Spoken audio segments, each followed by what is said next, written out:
Okay, let me then turn to taking a look at economic developments, particularly over the last month.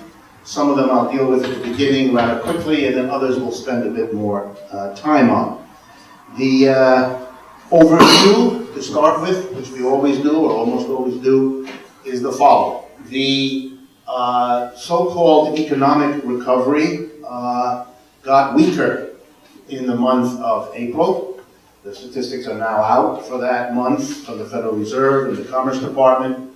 So we were rolling along reasonably well with corporate profits, with industrial production, with the stock market. Those things had recovered.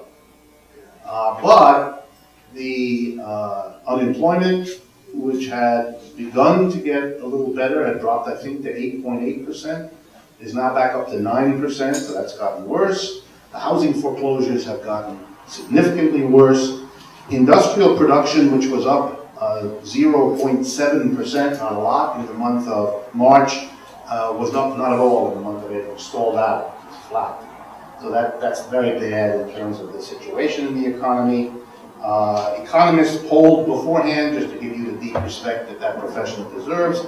Economists had confidently predicted an increase of 0.4%. There was an increase of nothing at all, so much for the predictions. Between March and April, the number of housing starts fell by 11%. That's enormous. And that indicates that the housing industry remains deeply depressed. We are running at housing construction way below what would be necessary to get us back to some sort of reasonable level of housing construction. So that operates as a major drag on the economy. There are now above 3 million houses on the market for sale, which is a huge number in the United States. And that keeps depressing the price, as the people trying to sell have every incentive to drop the price further, which lowers the price of next door properties, et cetera, the usual way that markets work. I thought you might be interested in one of the important numbers each month, the pound, the Japanese yen, and so on. And I thought you'd be interested from June 7th of 2010 to April 29th of 2011. The dollar declined against this basket of important currencies by 18%. That's a lot.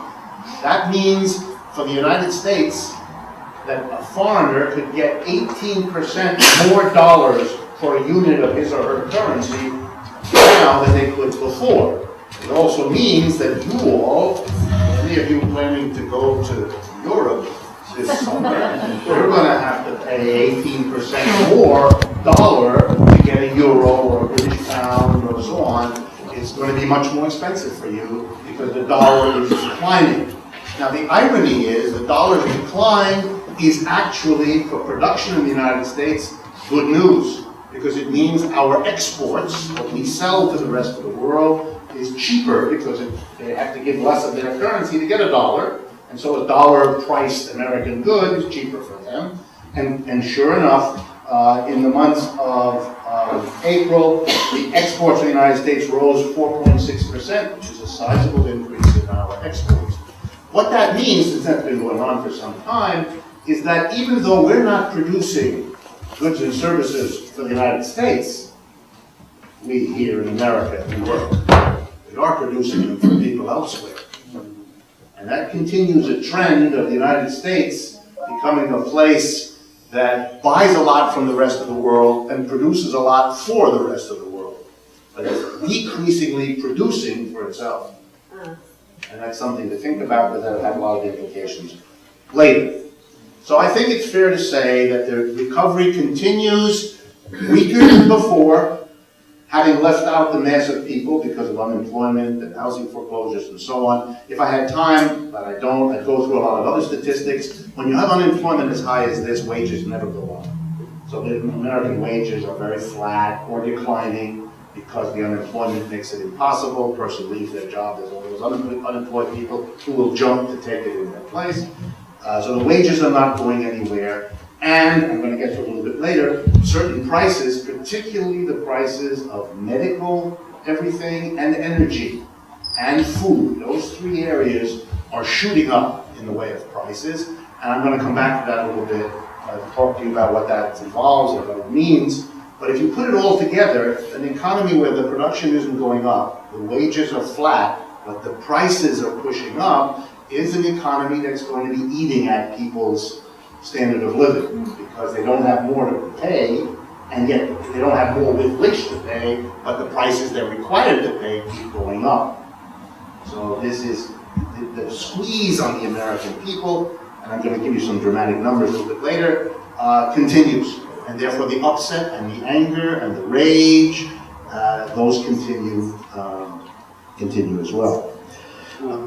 Okay, yes? The weakening of the dollar, would that also be pushing the prices up? Yes, the weakening of the dollar, I'm sorry, good point. The weakening of the dollar does also, because if you have to give more money, more dollars to get foreign currency, then everything that comes in from the rest of the world is more expensive to us. Even if the euro price of something or the Japanese yen price of something is fixed, we're going to have to pay more and more dollars to get the yen to buy that fixed price item. And so yes, the things are becoming more expensive to us. Yeah.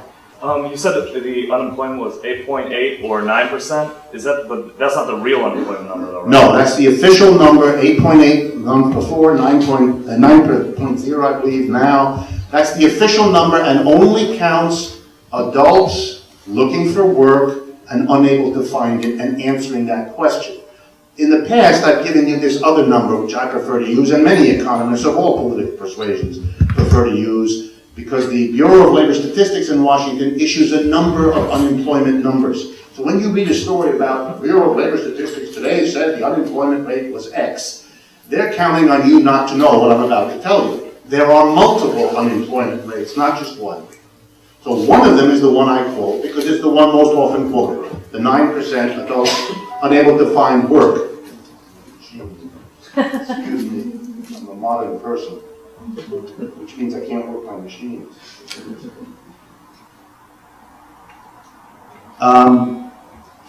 They issue many, because there's many different ways of counting the unemployed and many different kinds of unemployed to count. So the U6 is the one I prefer, and the U6 is the following. The number of people, adults, looking for work, unable to find it, that's that 9% number I just gave you, plus the number of people who are part-time employees, but not voluntarily so. These are people who want a full-time job, but were unable to find it. And the third group are you'll love this phrase, discouraged workers. Those are defined by the government as people who have stopped looking for work. It's not that they are out of the labor force, they would like a job, but they are so discouraged by not being able to find it. When you put those three groups together, U6, officially, 15% of the labor force. So it's probably a better measure of the number of people that are in a distressed situation, since most of those people are bringing home nothing, and one part of it is bringing home part-time rather than full-time income. So yes, that situation is very bad, very high by historical standards, and indicates a recovery that is not touching most people, as it clearly isn't. If I had more time, I'd also talk to you a little bit about the psychology that this implies. Because what's going on here is you're telling people day after day in the media, there's a recovery. But these are people in whose own personal lives, there is no recovery. Now, people who may not be conscious have to process these two pieces of information. We are in a recovery, but I'm not. We are all in a recovery, but I'm not. Then the question is, how do you work that out? How do you explain this to yourself? And one American way to do this is to blame yourself for having a flaw that disables you from participating in the recovery everybody tells you is all around you. And it's not healthy. And you can see the evidence of that all over the place. Next, so much for the general overview. Let's now deal with some of the particular things that happened. I thought, since we've talked about it before, and many of you seemed interested, to bring you up to date on Greece, the country Greece. Not just because I'm interested in Greece, although I am, or that it's an important country for all kinds of reasons, which it is, but because it's also, what I'm about to tell you about Greece, as you'll see, applies not only to other European countries, obvious ones like Portugal and Spain and Ireland and so on, Hungary, but also because, as you'll see, it applies